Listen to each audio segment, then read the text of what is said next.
Hello, I am David Saunders, Head of Client Development for Connexo. Over the last couple of months, we've been speaking with heads of legal operations about the pandemic, the impact on their legal teams and their plans for the future. In this latest discussion, we are heading to the financial services sector, and I'm delighted to be joined by Helen Clerkin, COO for the Legal Investigations and Corporate Secretarial Functions and General Counsel for Enterprise Legal at Standard Chartered Bank. Thank you very much, David, and hello everyone. So as you mentioned, I have two roles at Standard Chartered Bank, which is a financial institution focused its business in Asia, Africa and the Middle East. I have a role as the COO for the legal COSEC and SIS functions, so that's our speak up function. And I'm also General Counsel for Enterprise Legal, which is a collection of legal teams which support the enterprise, such as our own account, M&A, our technology teams, our procurement teams. I've been at the bank since 2006, doing a number of roles, both in the legal team and in the business.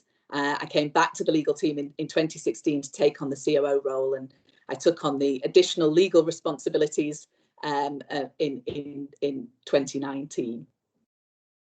Thanks, Helen. And today we thought we'd look at how the Standard Chartered legal team has developed centres of excellence for certain types of legal work, legal technology and the team's legal technology strategy, lessons learned around legal technology implementation and predictions for 2021. So before we get into all of that, Helen, I thought it would be good to hear a little bit more about your legal team.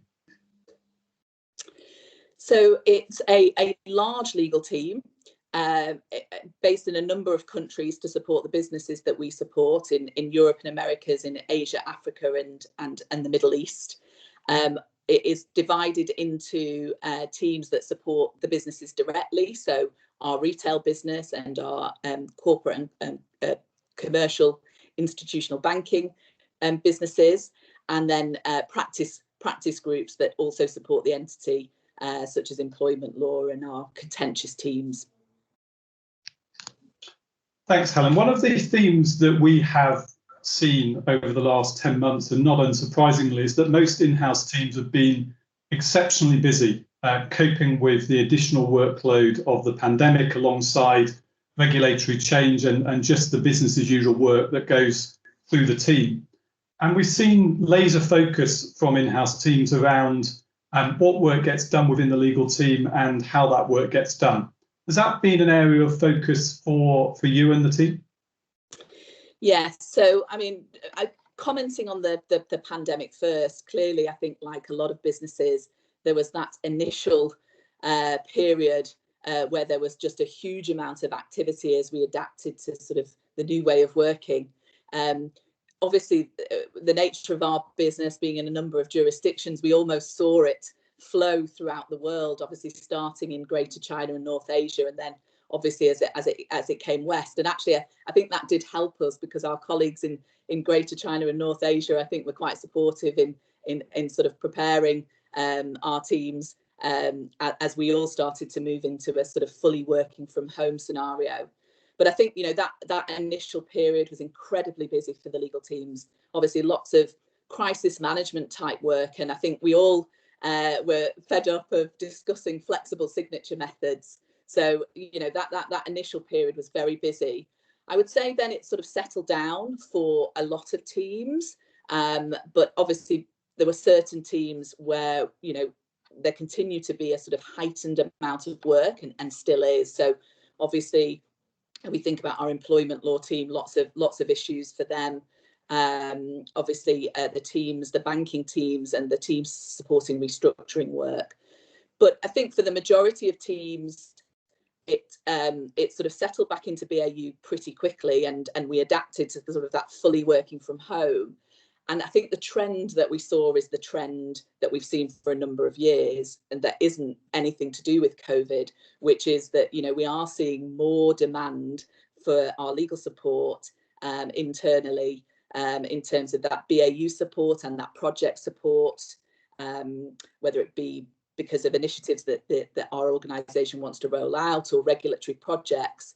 But at the same time, the answer is not to just keep adding headcount to manage that. That isn't sort of an efficient solution to constantly keep increasing the headcount to meet the demand. So I think that has, we're facing that trend, but it's a trend that we've been facing for a number of years, and obviously sort of thinking about how we manage that dynamic in the function. And as part of that strategy, Helen, I assume that the development of the centres of excellence over the last couple of years has been key to how you see the legal team developing more broadly.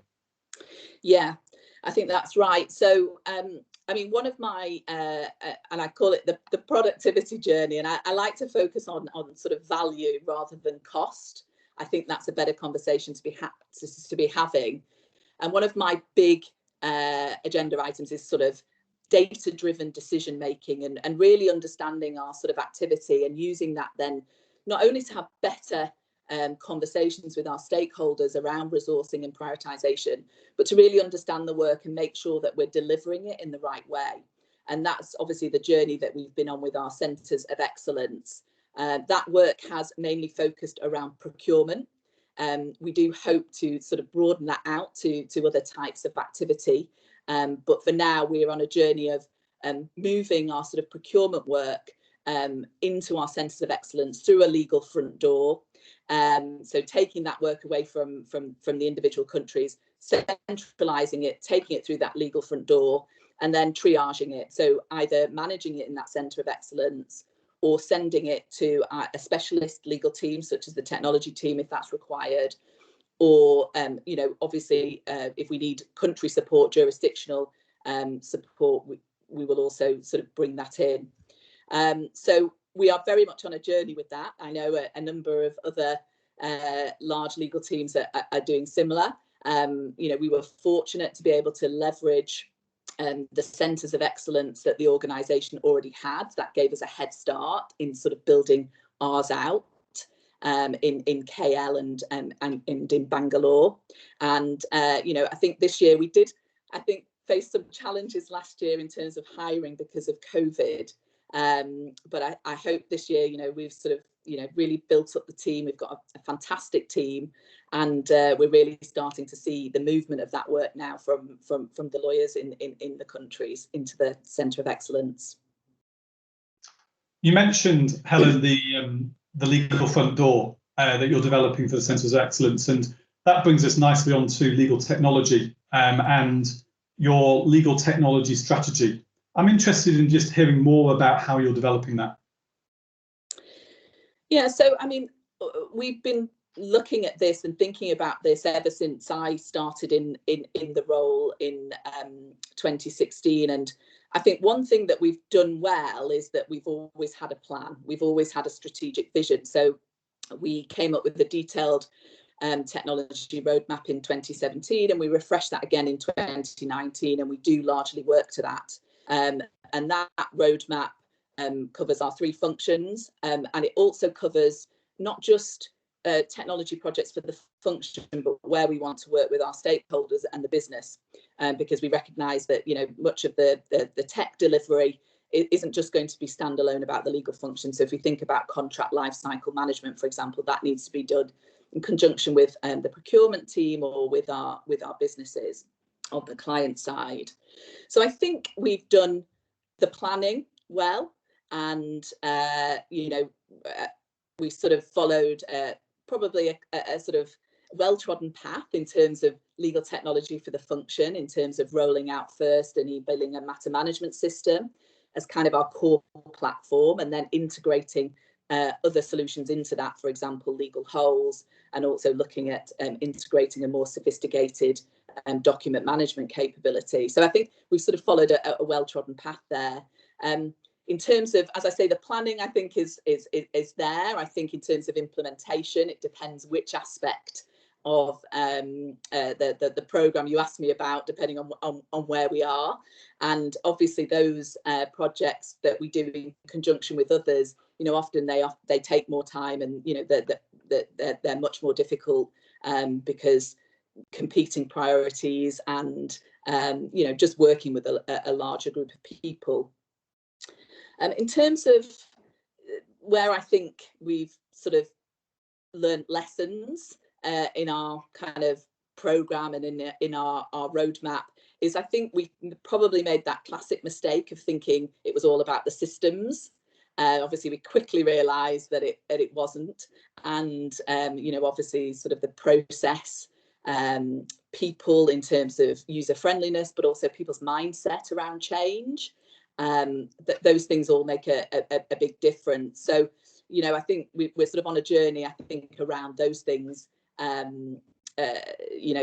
we sort of roll out further technology programs in the function. And just on implementation, whenever we are involved, keeping stakeholders engaged early and good communications have been key to the success of those projects. Have you found that as well?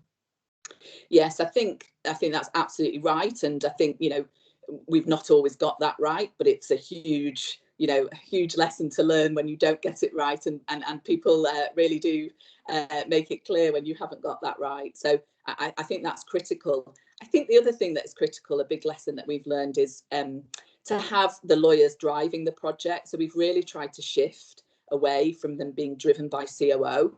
So COO provides the infrastructure, the project management support, obviously the challenge around what we're delivering in the budget, but actually we've really tried to move to having an accountable executive that isn't the COO team or me on our projects. And I think we're at sort of different stages with things, but I think that has been successful, and I think obviously brings the relevant teams much closer to what's being delivered, and really helps both with that communication piece, but also that people and that user and mindset.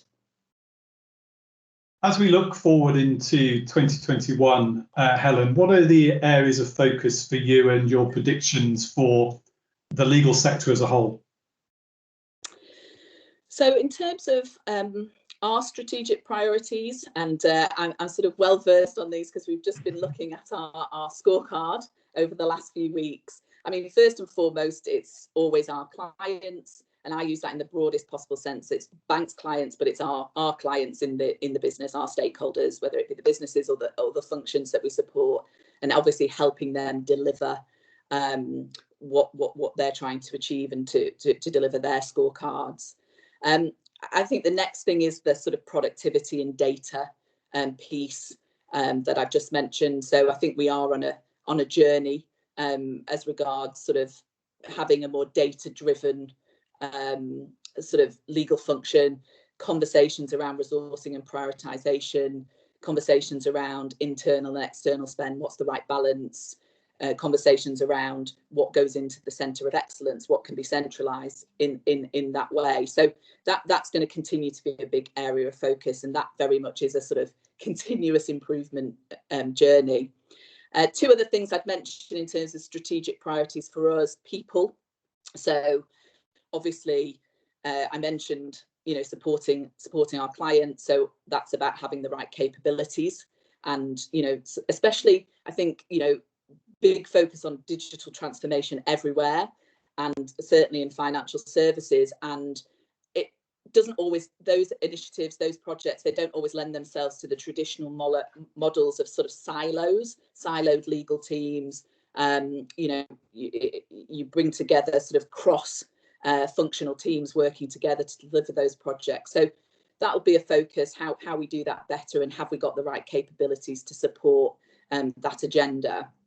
I think the other big piece for people is just where we're going in terms of the future of work, and so that will be another focus area for us in terms of obviously as we get back to some sort of new normal, how we operate in that new normal, because I think everybody knows that we're not going back to how it used to be. So sort of working on that with our people and getting that right will be a big focus area. And then the final priority I would mention is, I think, something that I'm keen to have us focus on in the function that's actually a sort of focus in the broader organisation, is this sort of concept of the improvement habit and continuous improvement. I don't think that comes naturally to lawyers. because, you know, I think when you're delivering legal advice, you know, it's all about being precise. But I think as we think about the services we deliver, how we deliver things, our processes, actually trying to think about it in terms of continuous improvement is the only way. That's definitely a big lesson that I've learned over the last number of years that I've been in this role. So I think trying to embed that culture more broadly in our function to align with where the organisation is trying to go with that will be a big focus area. In terms of, you know, more broadly, outside of Standard Chartered, I think, you know, those things that I've already mentioned are going to be key. The sort of digital transformation, how quickly things are changing, and sort of responding to that and being ready and adaptable and flexible to respond to that. And then future of work is a perfect example of that as well. So I think they're probably the two things that, as I think about the broader sort of world, you know, that are key. Yeah, I agree entirely with that, Helen. And I would add to that, for in particular our financial services clients, a whole load of regulatory change and that continual pattern of having to look at regulation that is coming down the track. Thank you for today. It's been a fascinating insight into the world of a global legal function within a global bank, and very insightful. So thank you very much indeed.